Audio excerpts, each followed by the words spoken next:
recently? Did he have a growth spurt recently? I'm not sure. Because you played beautifully, really, really good.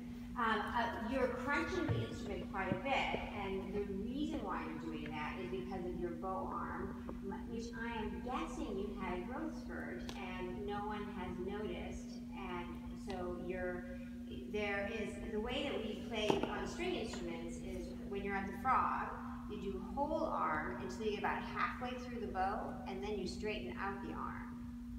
And then you do half arm in, and then whole arm. The reason why we do that is that way it keeps the stick and the hair straight on the strings. If you use the whole arm the whole time, the bow goes like this. And so you're always creating sound at a different part of the string, which will make you crunch and whistle and squeak all the time. And so you're doing whole arm for almost everything. And that's what we do when we're little. But when we get to a little bit of height and length of our arm, you need to start doing, whole arm, half arm, whole arm. You can solve that in a week of practicing in front of a mirror, open strings. Just whole arm, half arm, whole arm. You just get it into your arm, and then you never have to think about it again. It will just naturally be there. It's called actually, I think they call it the Galamian bow arm, just because Galamian institutionalized it. But that's the only way you can create great sound. It's one of the reasons why Carlo Casals became so famous, was because at the time that he was learning cello, the way they taught people to play the cello was to hold a book between their elbow and their rib cage and play. And he was like, why would we ever do that? And so he dropped it and used the whole arm. And everybody's like, oh my gosh, he's a genius. So I would just work on that and mention it to your teacher, because that's why you're crunching. Because actually, I think that you're not using too much pressure at all. I think it's great that you're really digging into an instrument. That creates a lot of excitement in the sound, and it's wonderful, and you can have a big, wide range of dynamic. But you need to make sure that the bow is always traveling in a straight line, or you will crunch. Because the amount of pressure that you put when the bow is like here, the cello will not take it when it's up there, that same pressure. And when you're going in a circle, that's what's happening, is you're starting here, going down in the middle, and then coming up. So that's the number one thing.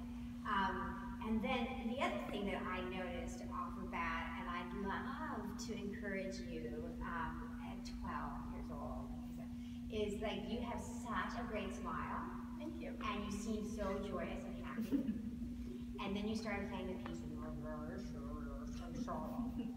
And I always say to people, why are we being such misers on stage? The music is full of joy.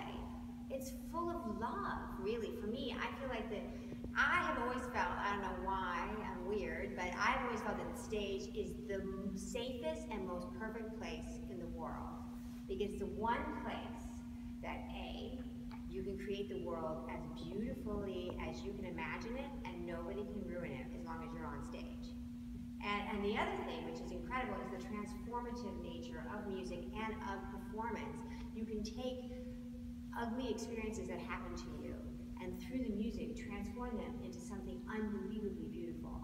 And so to me, when I walk out on stage, I want every single part of my being to reflect the joy and the beauty and the love that I feel when I play these great composers.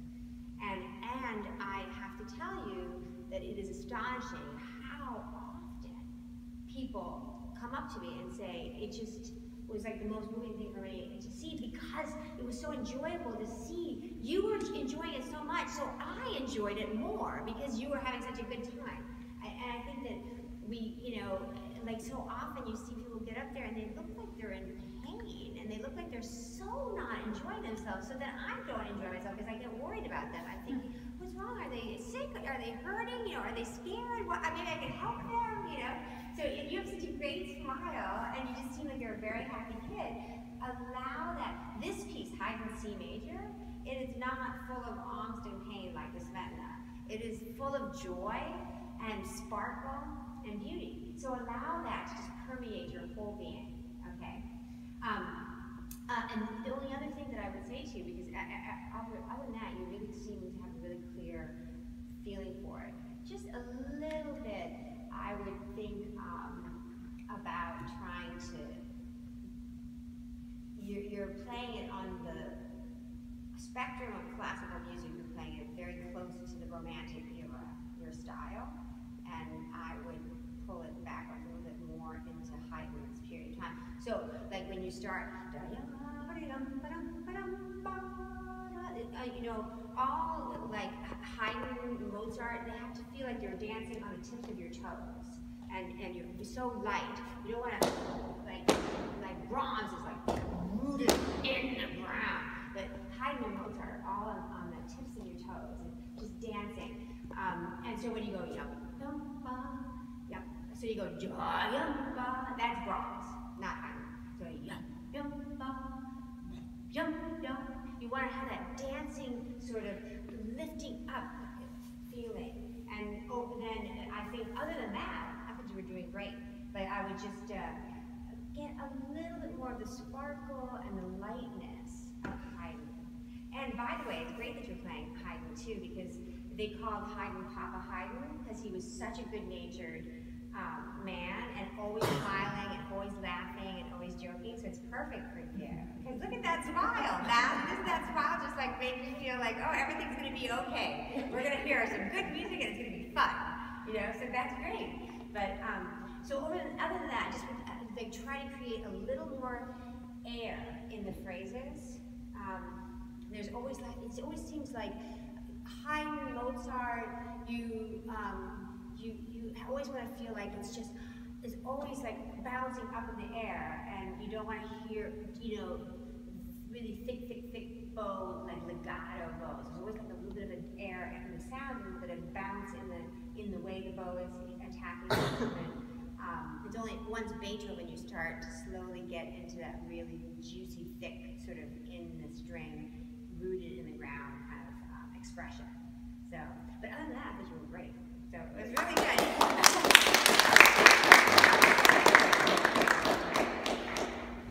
So if you want to just play a little bit at the beginning and just try to get a little bit more dance in there, that would be great.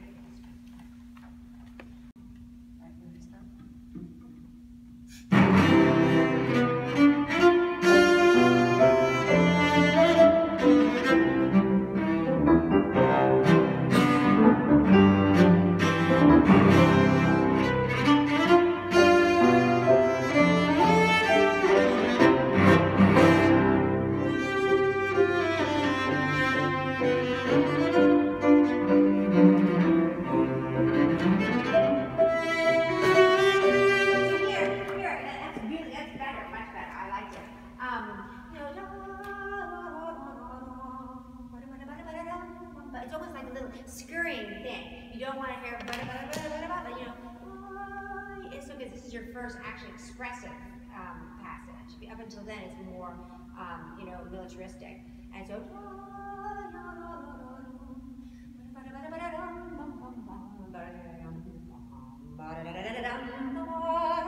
let the runs propel you to the next note. You went,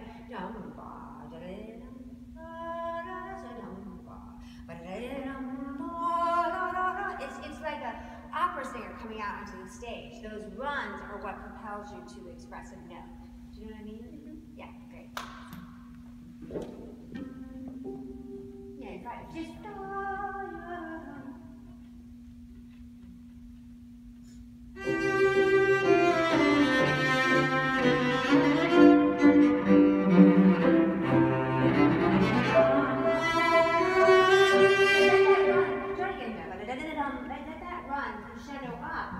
to propel you then to place the melodic note on the E.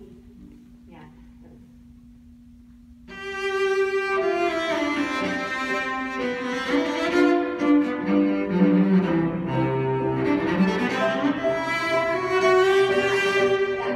And you don't have to be legato though. It's still there is that breath, you know, dum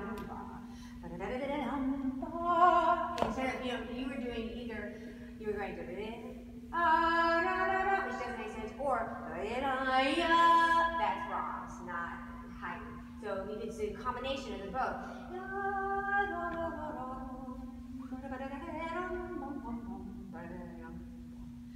And it's like, oh, come out from behind the sun, you know? It's so joyous, this piece. I just love it. It's so much fun.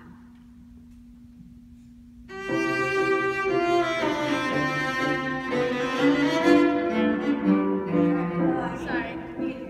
Yeah, no problem.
We stop really listening to ourselves in a very immediate sense. And so really listen to yourself. And when you hear that you're going to be crunching the sound a little bit, look at yourself. Try to get in front of a full-length mirror. I always think is a great practice thing.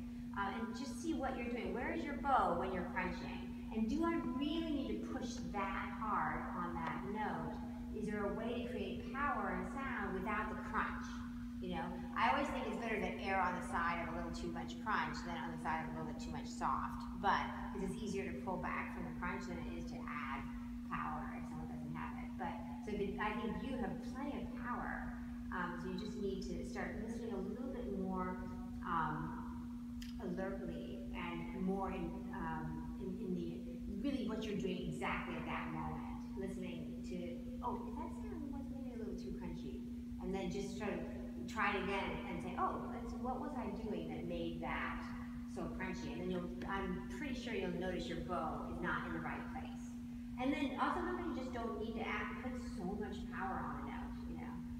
But you want to make sure, I remember my first lesson at Juilliard, I played Dvorak concerto, and Leonard Rose said to me, you know, you just want to make sure that every single sound that you're making is exactly the sound that you chose to make. And I realized that there was a lot of crunching I was doing because I was just really excited, and I was just kind of like beating my Icky Orange 1962 New York made cello. And I wasn't actually in service to the music at all. It was exciting. It was really exciting, but it wasn't exactly what I was wanting to do. And that was really powerful to me. It made a big difference. And then from then on, I was like, is that exactly the sound I want to create at this exact moment? So if you just listen a little bit more carefully, I think you'll notice there's some crunching that you're doing that you don't really want to do, and the music doesn't need it right now. And then you can just back